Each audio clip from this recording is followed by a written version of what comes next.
Be back together after a couple of days, and for those of you who were here yesterday, I apologize. I thought I would be back in time for Satsang yesterday, but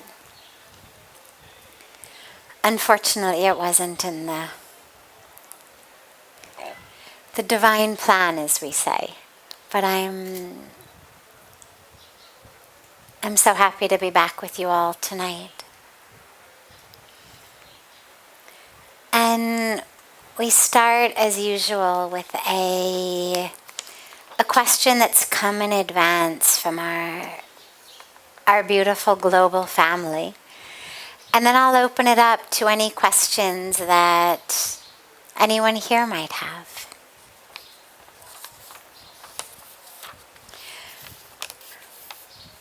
I come from a very dysfunctional family.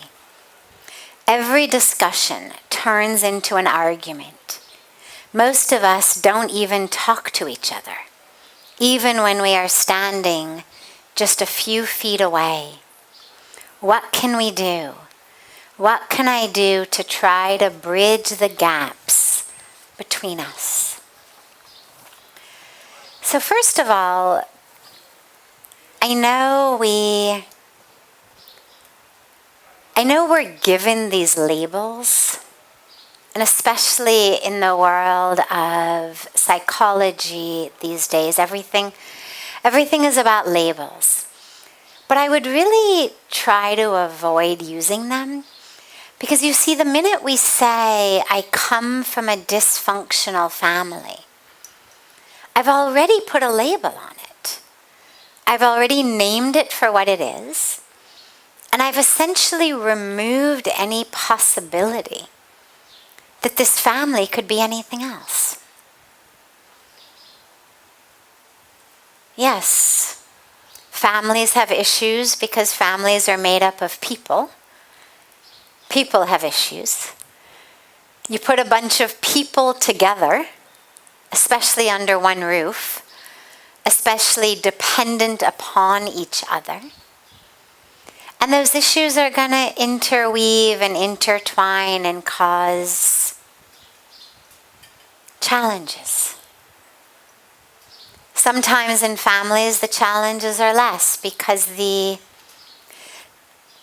elders of the family, whether the elders are grandparents or the elders are parents, whatever our family structure may be, when the elders of the family are deeply embedded on a spiritual path, or who have done a lot of their own work, well then individual issues tend to get addressed at sight. So for example, if you've got parents who are deeply spiritual, have done a lot of their work, when their children have very normal issues, the way kids do, the parents are going to address those issues in ways that help the child grow and blossom, rather than which end up creating pathology in the child. So they're not going to end up suffocating or suppressing or oppressing the child. They're not going to withdraw love from the child based on what the child does. They're not going to compare the child to others and say, why aren't you more like so-and-so? They're not going to threaten the child. They're not going to say, shape up or ship out. But when we don't have parents who are like that, we end up in a situation where everyone's own issues sort of trigger each other's. We feed on each other's issues, and things just get worse. Then we end up like the person who asked the question, not speaking to each other, even if we're a few feet apart. The way to bridge these gaps is not easy, but it's actually quite simple. Pujya Swamiji speaks about the ego as the capital I. It's a very beautiful, he's got this incredible way of taking very complex topics and giving them in easy to remember, cute ways. Those of you in the Arti heard him talk about how, we've got everything set, but we're upset. So in the same way, he has a beautiful teaching about the capital I as this representative of our ego, being, of course, vertical, and therefore standing as a wall between us. But if you take that capital I, that vertical I, and you quite literally bend it, it becomes horizontal. And when the I becomes horizontal, in and of itself, it's a bridge. And I've always loved this teaching. I still remember when I heard him say it the first time 25 years ago. Because when we're standing in our egos, the I am right. Why should I say sorry? Why should I budge? Why should I sacrifice? There's really, if you're mindful of the physical body, if you're somatically aware of the body itself, of the energy of the body, of the breath in the body, what you find is there is a tightness and a tension. There's a sense of like, this is me. Why should I budge? Why should I bend? Why me? And it's so interesting because if you notice, the more we stand like that, the less fluidity there is in the body. You end up where from the top to the ground, you're sort of in one, it's like more like a 2x4 than like a flowing, fluid human being. Because we're so stuck in holding ourselves as this solid being who deserves to have things go their way, who deserves not to have to bend, not to sacrifice. We end up losing our ability to flow at all, and you end up quite literally with physical pains in the body, neck issues, shoulder issues, back issues. You end up with issues in the energetic flow of the body. The energy gets stuck. We end up with digestive issues, circulatory issues, all sorts of issues in the body. We end up with issues in our breath. So many of us have forgotten how to exhale. We're really good at the inhalation. But we have forgotten actually how to exhale. And it's in an exhalation that body goes back into a state of flow. Right? The inhalation, we're fill it all up. But in the exhalation is where we actually are letting go. So if you find, whether it's with a family of origin, a blood family, a marriage family, or even in a community, a work community, a living community, or any kind of community, that this space has grown, this unbridgeable space. Ask yourself, what would happen if I exhaled and I became a bridge instead of a wall? So many of us think that in order to protect ourselves, we actually have to not give in. We think that somehow if I say I'm sorry, if I let go, I'm going to be weak, I'm going to be a doormat, people are going to walk all over me.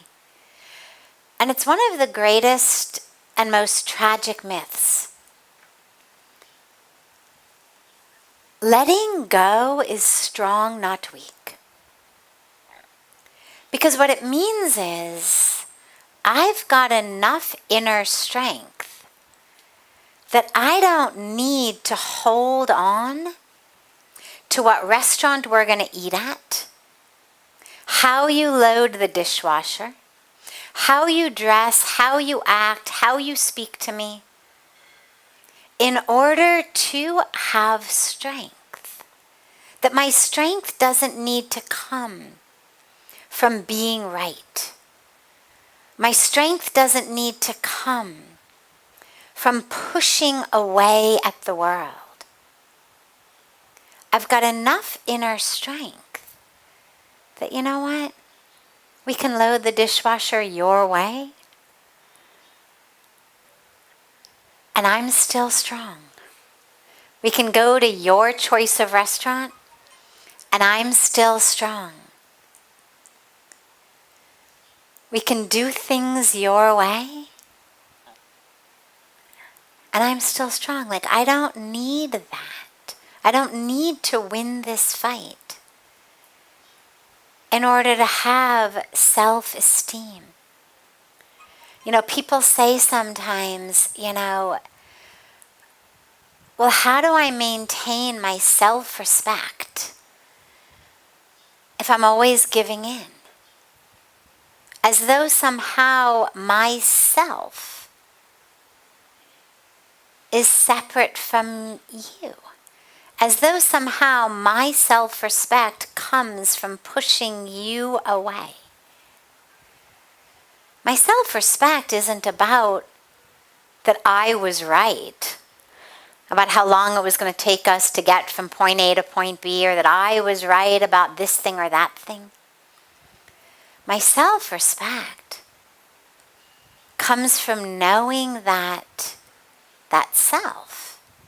Comes from knowing who I am, not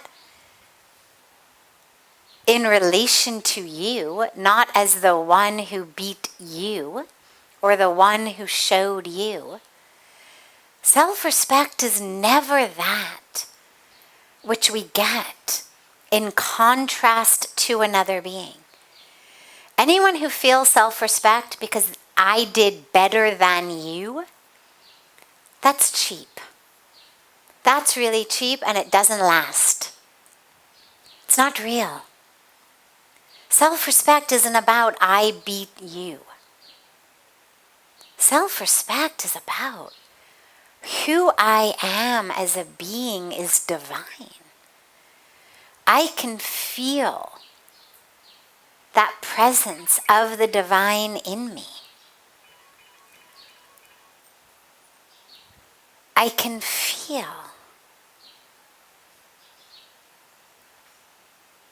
that connection to consciousness. I know it. That's what self-respect comes from. Who I am is consciousness. Who I am is divinity.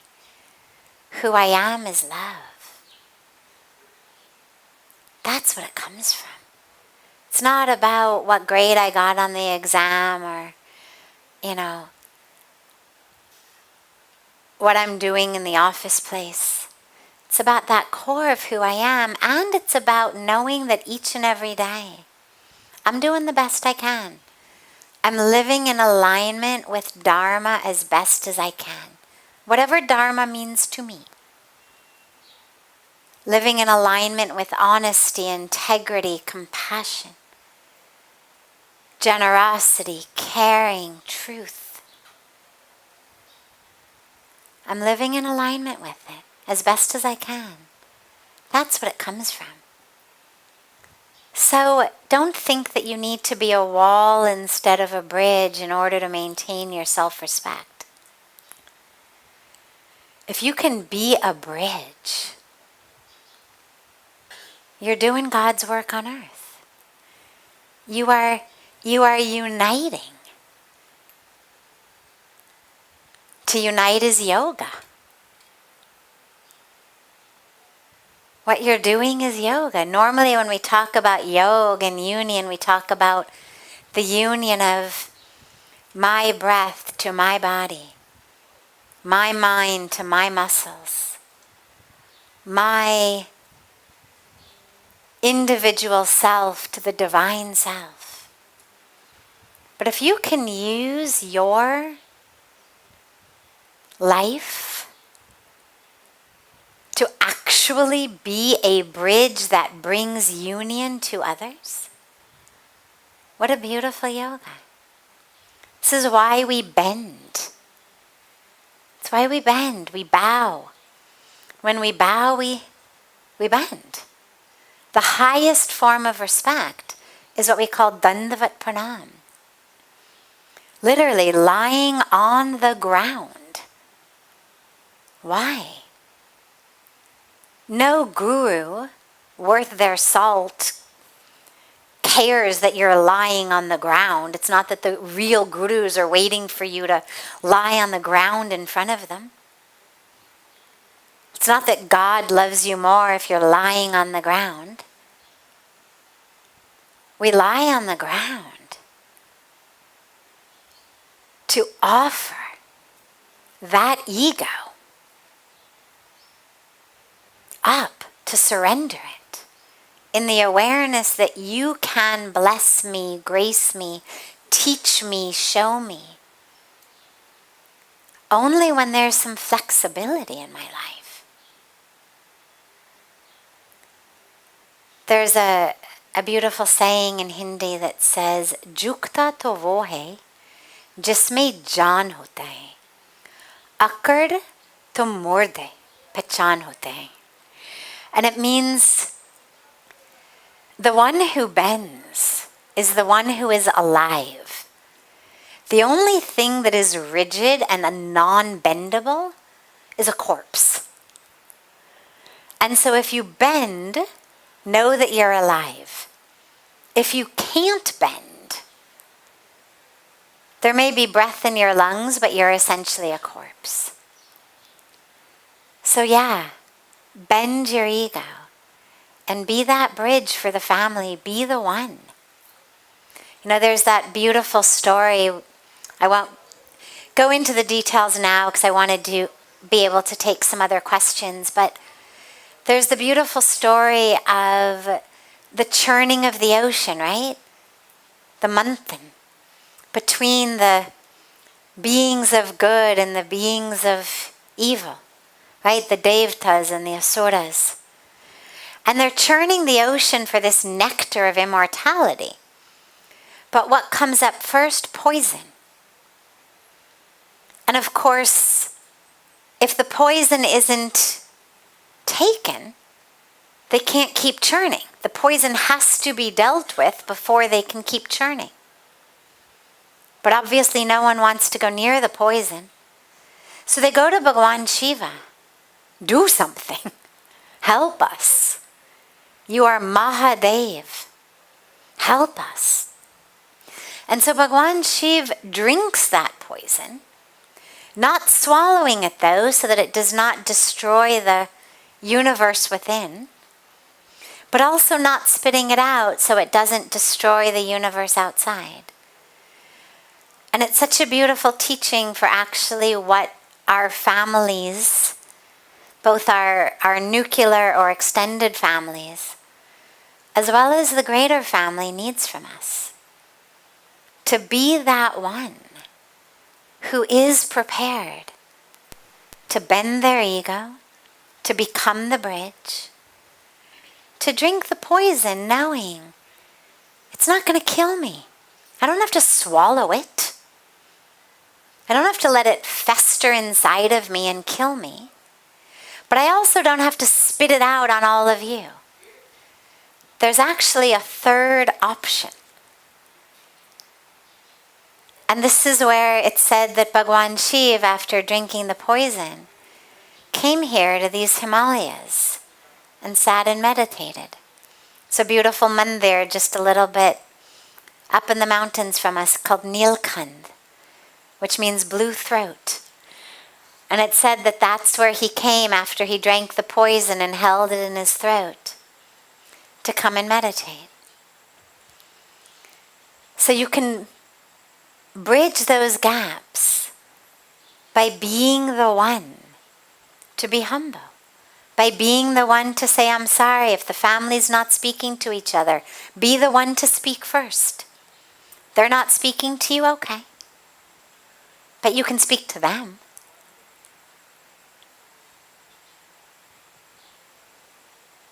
Be humble. They may not speak to you immediately. Keep speaking. Keep speaking. Eventually the ice will melt. Doesn't happen the minute the sun comes out. Takes a little bit of time. But let that love of your heart be that sun that melts the ice. And then you can be Mahadev, the great divine being for your family.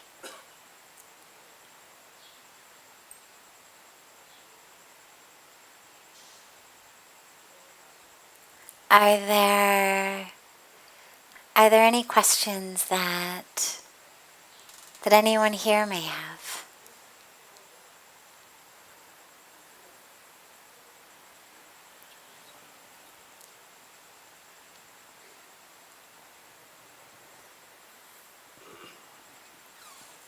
Yeah. Mike उनको दे देना भैया.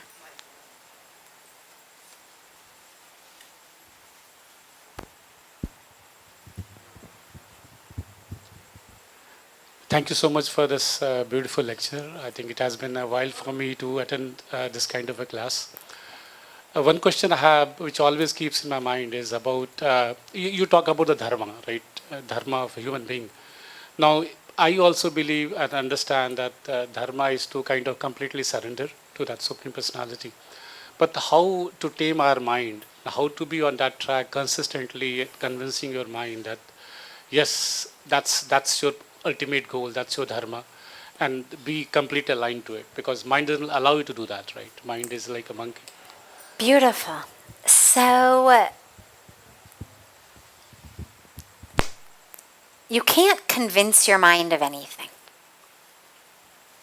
And the reason you can't convince your mind is when you decide, let's just say, okay, today I'm going to convince my mind that my dharma is to walk this path instead of the path my mind has been walking. Okay? Now, when you say that, who's listening to you say that? Who hears you say that? You've said it quietly. I'm not anybody around you. You've said it to yourself. Who's inside listening? The mind. So you can't catch it unaware.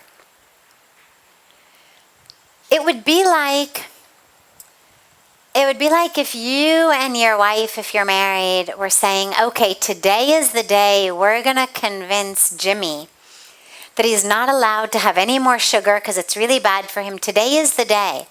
And you sat at the dining table plotting how you were going to convince him. But you didn't realize that Jimmy was actually listening to the whole thing through the doorway. Now, when he knows exactly what your plan is, he's ready. He's got an answer for everything you're going to say. There's no way you're going to convince him. So a lot of us waste a lot of time and energy trying to convince our minds. It's like if anybody's ever taken acting class, either a professional one or just drama in school. And you've ever had to play, one of the exercises they do is they'll actually have you play both roles. You know, they do it with kids usually, and you kind of jump back and forth, so it's a dialogue. And sometimes they'll do a dialogue with two of you, but sometimes they'll actually make you play both roles. And it's a fun exercise. They do it also sometimes in like improvisation classes. How quickly can you think? You're jumping literally back and forth physically, but also personality-wise, playing both roles. And if anybody's ever done it, or you can just imagine it, it's something that gets you laughing, gets everybody laughing at you, gets you really frustrated if you take it too seriously, because you actually can't do it. As your mind is thinking about what person A is going to say, well, the part of your mind planning person B's response is listening. And so while you're trying to speak from person A, the mind of person B is already, and you can't actually keep your mind only on person A or B at one time. But we play that game in our own minds when we try to convince our minds of something, right? So the mind is saying it's really our dharma to do this. And then the mind says, no, it isn't. That's just what you heard so-and-so say, but what do they know? No, look over here. Look at this guy. And then the mind says, no, really. In all the scriptures, all the gurus, and then the mind here says, and you bounce back and forth like a ping pong ball. And all you get is really tired, really frustrated. You use up all the glucose stores in your brain. Blood sugar drops. And you need a nap. You've gotten nowhere and you need a nap. So the only way to do it actually is to realize that you cannot use the mind to convince the mind. Which means that we have to stop letting the mind, and when I say the mind, I don't mean all of the mind. I mean the specific part of the mind that distresses us. Call it the ego, call it the critic. But I like to think about it as the roommate you would have kicked out of your house years ago. Right? Imagine that you rented out a room in your house. And you had somebody come in. And all they did was torture you. All day and all night. While you ate, while you were trying to sleep, while you were bathing, while you were reading. All they did was keep telling you, you don't have enough money. You don't have a house in the right area of town. This is wrong, that's wrong. Did you see that over there? You know, you really said the stupidest thing at dinner tonight. Why couldn't you be smart like this guy? Don't you think your wife might be cheating on you? Well, you know, if you took better care of yourself, she wouldn't have to be cheating on you. I mean, you would have kicked that guy out so long ago. Keep your security deposit, no problem, just leave. Take it all back. I don't want your rent, just go. And yet, we allow that being to live in our minds. And we listen to him or her 24/7. And we actually pay attention. And we actually do things accordingly. So what's really most important is simply to see that part of the mind as other. I'm usually all about oneness and self. But in this case, it actually helps to see it as other. Not bad, not wrong. Don't try to kill it.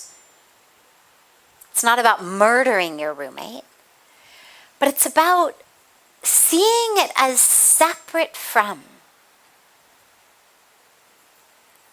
that self. And when you see it as that, then you recognize that you don't actually have to listen to it 24/7, that you can consciously make a decision about where your mind is going to go, because there's a lot more to your mind than just this ego self, the programmed self, the habitual self. The mind is also that which tells you to meditate, which sends you into satsang, that's got you thinking about dharma. That's what we're going to call your conscious mind, the mindful mind, the deliberate mind, the mind with the power of vivek to discriminate. When we meditate on our third eye, that's called the Agya Chakra, we meditate upon it to open up that eye, that power of discrimination that enables us to see truth from falsehood. So what you want is to give more energy, awareness, attention to the conscious mind, the deliberate mind, the mind that's anchored to your heart. Could call it the heartful mind.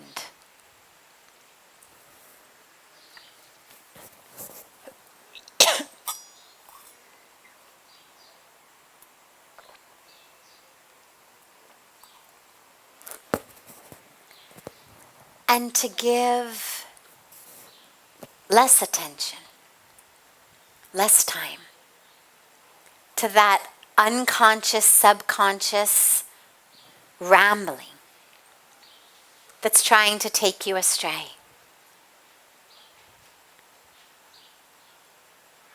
So when that part of the mind pipes up to fight, to pull you back to the old ways, just say namaste. Let it go on its way. Imagine that it's the roommate and you're just sending it on its way. No, I'm so sorry, that room has actually been let out. So sorry, there's no more room. No vacancy. Right? But I'll keep you posted. I'll let you know if something comes up. So you're not killing it. You're not berating it, because ultimately it was formed within you. It was actually formed to, in its own perverted sense, help you. It thinks that what it is doing is protecting you and helping you. So you just say namaste. Let it go its own way. And then turn your mind, the deliberate, conscious, mindful mind, back to what you are focusing on. Whether you're meditating, you're praying, you're doing japa, you're doing seva, you're at work, you're cooking dinner, you're doing your gratitude practice, you're planning how you're going to live your dharma more every minute and every moment. Whatever you're doing, just draw the awareness back. I always say that thoughts are vehicles that take us places. And before you get on that vehicle, you better be sure it's going where you want to end up. And so frequently those vehicles that come are not going where we want to go. So we don't get on them. Just namaste. Bye. and you come back. Because you know what your dharma is. You know what you're supposed to be doing. Take that control. You've got the power. We just have to exercise it. And you can, as long as you stay conscious. That's the key, just staying conscious. Sure. Does anyone else have any questions?